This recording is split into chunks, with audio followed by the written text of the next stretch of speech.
There is no substitute for hard work. Thomas Edison. கடின உழைப்பிற்கு மாற்று எதுவும் இல்லை அப்படின்னு தாமஸ் ஆல்வா எடிசன் சொல்கிறாரு. உங்களுடைய வாழ்க்கையில் நீங்கள் முன்னேறணும், ஜெயிக்கணும், உங்களுடைய கோலை அச்சீவ் பண்ணணும் அப்படின்னு நினச்சிங்கன்னா கடினமாக நீங்கள் உழைக்கணும். இந்த ஒரு பாசிட்டிவ் எனர்ஜியோட இன்றைக்கி நம்ம கிளாஸ்க்கு போகலாங்களா? Hi viewers, welcome to grammar English grammar தமிழில். இன்றைக்கி நம்ம பார்க்க போகிறது வெக்காபுலரி ஸ்லாங், அதாவது ஸ்லாங் வேர்ட் அப்படின்னு சொல்லுவாங்க. ஸ்லாங் வேர்ட் அப்படின்னா கலோக்கியல் வேர்ட்ஸ் அப்படின்னு சொல்லுவோம் இல்லையா? நம்ம வட்டாரத்தில் சில வார்த்தைகளை நம்ம கலோக்கியலாக யூஸ் பண்ணுவோம். அந்த மாதிரி இங்கிலீஷில் யூஸ் பண்ணக்கூடிய ஒரு ஸ்லாங் வேர்டை தான் நம்ம இன்றைக்கி பார்க்க போகிறோம். அந்த வார்த்தை என்னன்னு பார்த்தா buck naked. Buck naked. Buck naked அப்படின்ற இந்த வார்த்தை ஒரு அட்ஜெக்டிவ். ஏன்னா இது நவுனை டிஸ்கிரைப் பண்ணும். நவுனை பற்றி நம்மளுக்கு எக்ஸ்ட்ரா இன்ஃபர்மேஷனை கொடுக்கறதுனால இந்த பக் நேக்கெட் அப்படின்ற வார்த்தையை நம்ம அட்ஜெக்டிவ் அப்படின்னு சொல்கிறோம். நவுன் அப்படின்னா உங்களுக்கு எல்லாருக்கும் தெரியும், எல்லா பெயர்களையுமே நம்ம நவுன் அப்படின்னு சொல்லலாம். பாருங்க, இந்த பக் நேக்கெட் அப்படின்ற வார்த்தையை எப்படி ப்ரொனவுன்ஸ் பண்ணணும் அப்படின்னு பார்த்தோம்னாக்கா பக் நேக்கெட். பக் நேக்கெட் அப்படின்னு இதை நம்ம சொல்லணும். இப்போ இந்த பக் நேக்கெட் அப்படின்னா மீனிங் என்ன அப்படின்னு பார்க்கலாமா? பாருங்க, கம்ப்ளீட்லி நேக்கெட். கம்ப்ளீட்லி நேக்கெட், முழுவதுமாக அம்மனமாக இருத்தல். அதை தான் நம்ம பக் நேக்கெட் அப்படின்னு சொல்லுவோம். நேக்கெட் அப்படின்னா அம்மனமாக இருக்கிறது, ட்ரெஸ் இல்லாமல் இருக்கிறது. Buck naked is a very informal phrase meaning completely naked. Informal அப்படின்னா சாதாரணமாக நம்ம நண்பர்கள் கூடயோ வீட்லையோ நம்ம ஃப்ரீயாக பேசிகிட்டு இருப்போம் இல்லையா? அந்த மாதிரி யூஸ் பண்ணக்கூடிய வார்த்தையை தான் நம்ம இன்ஃபார்மல் ஃப்ரேஸ் அப்படின்னு சொல்லுவோம். ஃபார்மலாக யூஸ் பண்ணுறது அப்படின்னா மேடை பேச்சு அப்படின்னு சொல்லுவோம். சபையில் பேசுறதுக்குன்னு சில வார்த்தைகள் இருக்கும், அதை தான் நம்ம ஃபார்மல் ஃப்ரேஸ் அப்படின்னு சொல்லுவோம். ஆனால் இந்த பக் நேக்கெட் அப்படின்ற இந்த வார்த்தை ஒரு இன்ஃபார்மல் ஃப்ரேஸ். இதை நம்ம மேடையிலையோ சபையிலையோ பேச முடியாது. நம்மளுடைய ஃப்ரெண்ட்ஸு, வீட்டில் இந்த மாதிரி இருக்கவங்கள்ட்ட தான் நம்ம இதை பேசிக்க முடியும். இந்த பக் நேக்கெட் அப்படின்னா மீனிங் என்னன்னு பார்த்தோம்னாக்கா முழுவதுமாக நிர்வாணமாக இருத்தல், அம்மனமாக இருத்தல். Describing someone as buck naked means they have on no clothing at all. ஒருத்தரை நம்ம பக் நேக்கெட் அப்படின்னு சொல்கிறோம்னாக்கா என்ன அர்த்தம் அப்படின்னா அவங்க முழுவதுமாக நிர்வாணமாக இருக்கிறாங்க அப்படின்னு அர்த்தம். அவங்க ட்ரெஸ் போட்டு இல்லை அப்படின்னு நம்ம சொல்கிறோம். ட்ரெஸ் போட்டு இல்லாமல் யார் இருக்காங்களோ அவங்கள நம்ம பக் நேக்கெட் அப்படின்ற இந்த ஸ்லாங் வேர்டை யூஸ் பண்ணி சொல்லலாம்.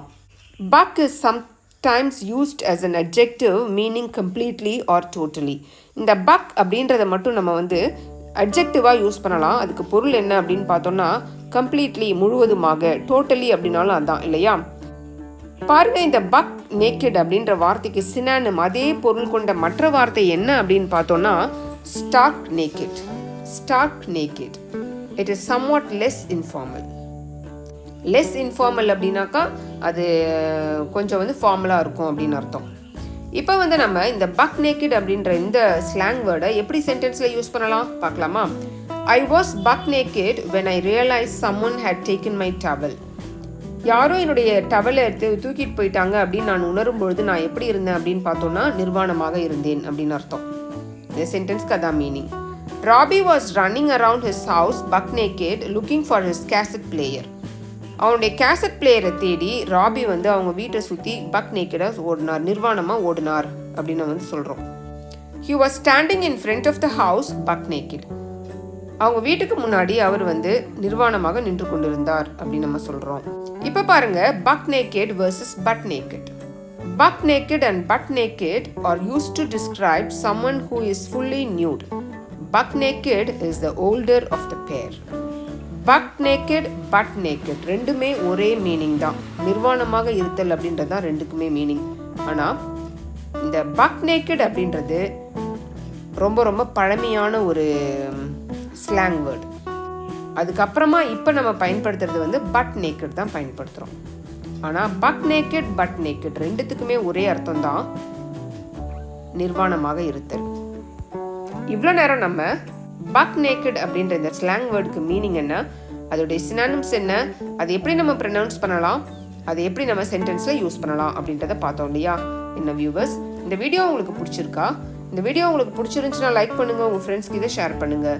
இந்த வீடியோ இன்ஃபர்மேட்டிவாக இருக்குதுன்னு நீங்கள் நினச்சிங்கன்னா நம்ம சேனலை சப்ஸ்கிரைப் பண்ணுங்கள். அப்படியே பக்கத்தில் இருக்க பெல் ஐக்கானை ப்ரெஸ் பண்ணுங்கள். அப்போ தான் நாங்கள் போடுற வீடியோஸ் டெய்லி நோட்டிஃபிகேஷனில் உங்களுக்கு சேரும். மறந்துடாதீங்க வியூவர்ஸ், ப்ராக்டிஸ் மேக்ஸ் பர்ஃபெக்ட். இங்கிலீஷில் பேசணுன்னாலும் இங்கிலீஷ் கிராமரை கற்றுக்கணுன்னாலும் ப்ராக்டிஸ் ரொம்ப ரொம்ப முக்கியம். இந்த வீடியோவை பார்க்குறதோடு நிறுத்திடாதீங்க. இதில் நம்ம யூஸ் பண்ணியிருக்கிற இந்த பக் நேக்கட் அப்படின்ற இந்த ஸ்லாங் வேர்டை நீங்கள் உங்களுடைய கான்வர்சேஷனில் தேவையான இடத்துல சரியான முறையில் பயன்படுத்துங்க. ப்ராக்டிஸ் பண்ணுங்கள், இங்கிலீஷில் பேசுங்க, கான்ஃபிடென்ஸை உயர்த்துங்க. Thank you viewers.